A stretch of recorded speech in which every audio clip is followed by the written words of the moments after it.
Good morning, students. Welcome to online class. Hope you are keeping well by the blessings of God. So students, today I am going to teach you social science and segment history, chapter number 8. Guys, I have started chapter number 8 because you can go through the content of your book. I am sure that you have purchased this book, Social Science, that more enrichment activities, that half yearly test paper. Okay, under the heading of half yearly test paper, chapter 8, reforms in Indian society. I think you have noticed chapter 8, reforms in Indian society, because it is under the chapter of half yearly assignment. That is why I have selected this chapter from history segment, chapter number 8, reforms in Indian society. So before entering into this chapter, I have to take some references of British rule and Mughal period. Mughal, they ruled India for centuries, since Babur invasion in the 16th century up to entering of East India Company. Since a long time, it was a long span of time, Mughal, they ruled India. Since the Mughal period, the Hindu society used to practice some conservative or orthodox systems, and casteism, it was a common factor even during the Mughal rule in Hindu society. Brahmins always considered themselves as the highest caste, and guys, you know there are 4 castes in Hindu society: Brahmin, Kshatriya, Vaishyas and Sudras.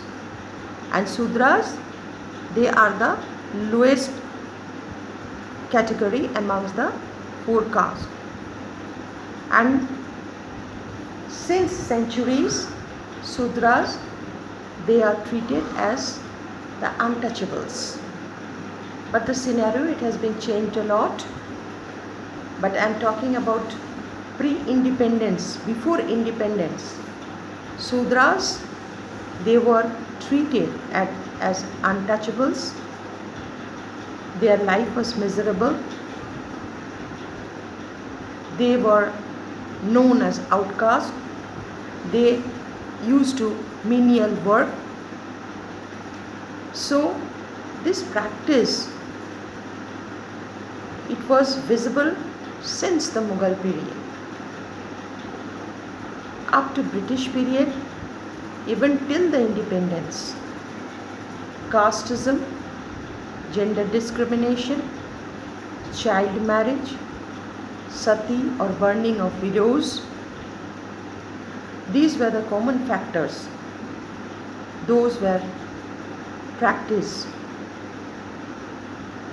before independence, even post independence initially.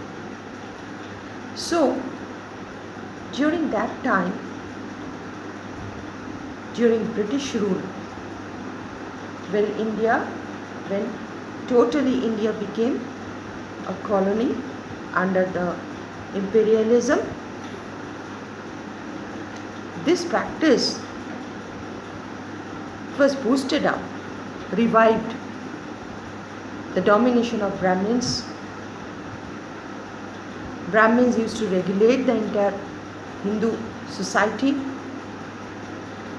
The lower caste Hindu, they had to oblige the Brahmins. Brahmins used to overpower the Hindu society. So during that time, the contemporary society was badly required some reformers. Some people who could show the path of reformation. So during that time, some social reformers emerged in Indian society. And today, the chapter number 8, the heading is Reforms in Indian Society. So who were those social reformers? Guys, I'm sure that you have already heard the names of Raja Ram Mohan Roy, Ishwar Chandra Vidyasagar, Pandita Ramabai, Jyotiba Phule, and many more. So today I am not going to complete the chapter because I don't want to pull the chapter unnecessarily. There is time. So about some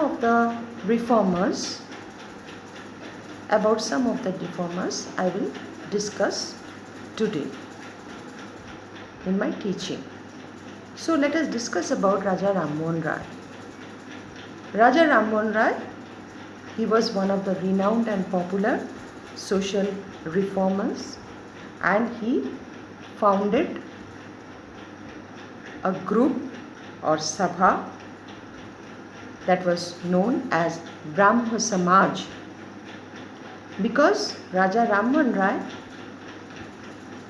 he discarded the idol worshipping, the strict and rigid rules those were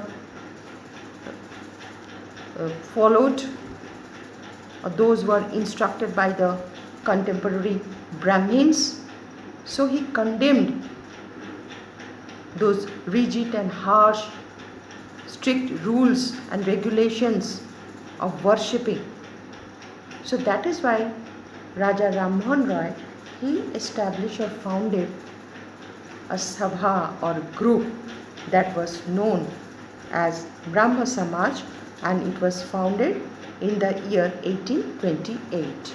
So students, you open your notebook, and whatever the dates I am telling you, you will note down the significant dates, because without dates history has no value, you know that.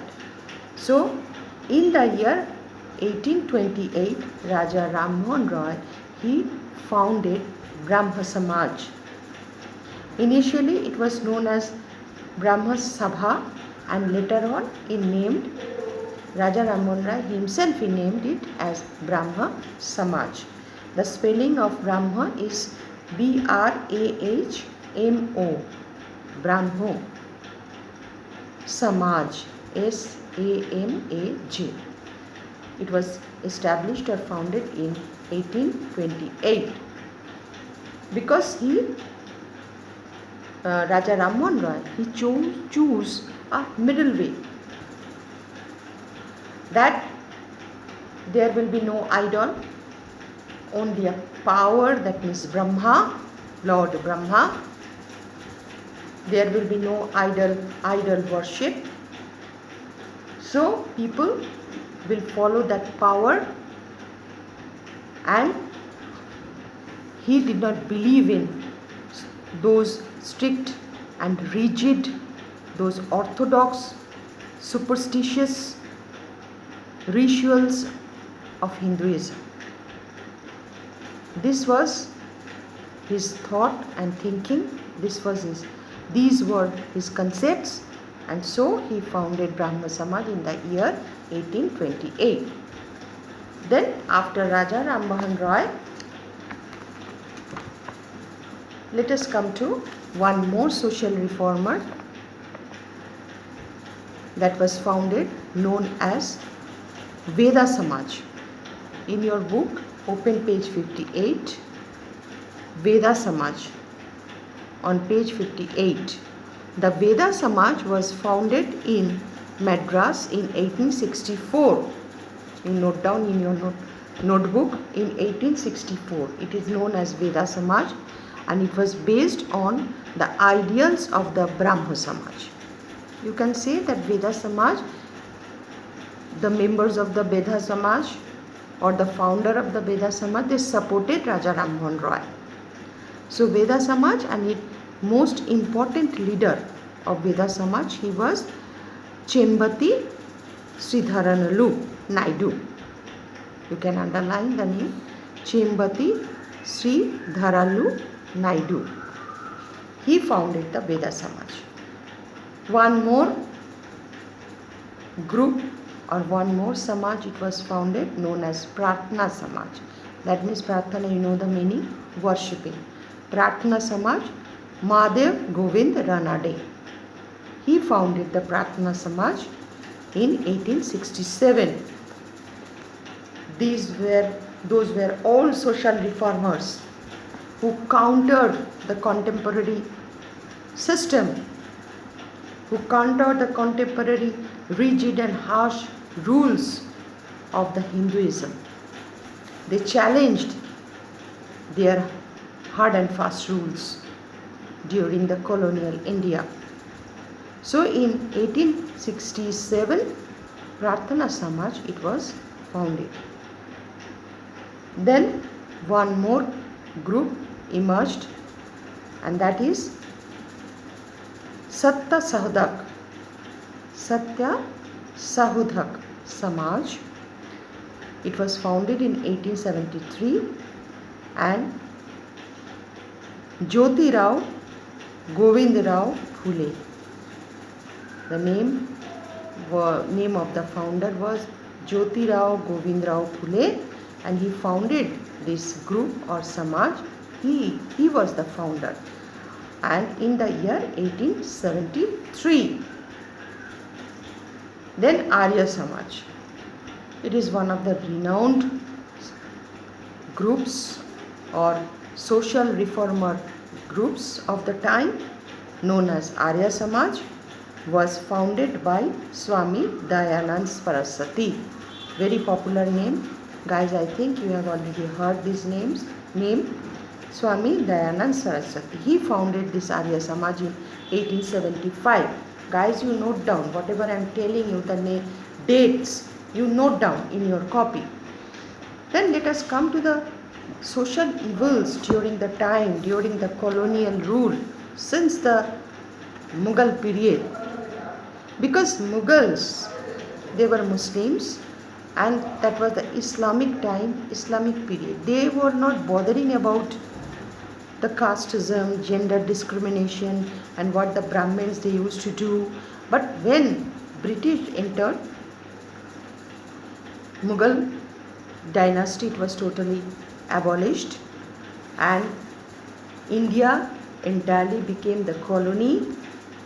Then the activities of Brahmin, those were more active, because they were thinking that British, they were strangers, they were Europeans, they had no idea about Indian society, Hinduism, the rituals, the worshipping, the deities, the gods and goddesses. They didn't have any idea. So they were quite free to practice. They were quite free to dominate the lower castes of the society. And they started regulating the entire society of the time during British rule, during the early 18th century. So what were the social evils of the time?